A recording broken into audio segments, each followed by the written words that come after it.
डोंबिवलीमधल्या प्रोबेस कंपनीत बॉयलरचा स्फोट, शेजारच्या आचार्य ग्रुपच्या हर्बट ब्राउन अश्विक फार्मा कंपनीचंही नुकसान। स्फोटात तिघांचा मृत्यू, 50 पेक्षा जास्त कर्मचारी जखमी झाल्याची पोलिसांची माहिती।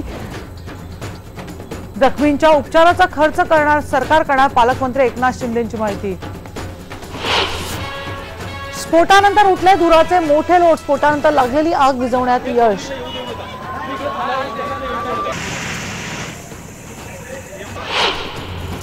स्फोटानंतर जवळपास 3 किलोमीटरपर्यंत ऐकू गेले स्फोटाचे आवाज। शक्तिशाली स्फोटामुळे अनेक वाहनं आणि इमारतींचं नुकसान।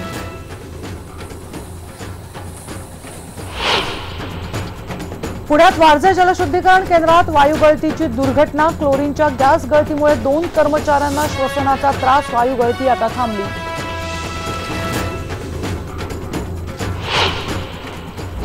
DS कुलकर्णी यांची प्रकृती धोक्याबाहेर, पुढच्या उपचारांसाठी दीनानाथ मंगेशकर हॉस्पिटलमध्ये हलवणार। काल खंडाळ्यात झालेल्या अपघातामध्ये झाले होते जखमी।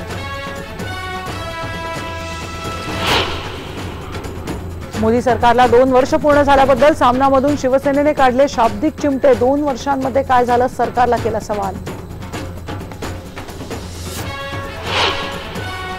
नरेंद्र मोदी सरकारला आज 2 वर्ष पूर्ण, अच्छे दिन येत असल्याचा सरकारचा दावा। तर कुठे आहे अच्छे दिन, विरोधकांचा सवाल।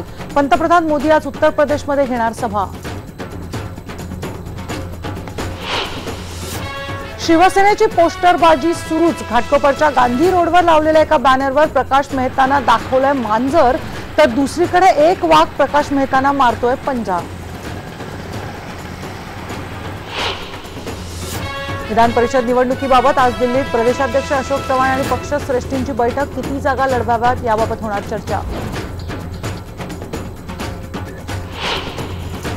आणि विधान परिषदेसाठी भाजपच्या नावांची यादी जवळपास निश्चित। 3 जागा मित्रपक्षाच्या वाट्याला, तर 2 जागांसाठी भाजपमध्ये चुरस।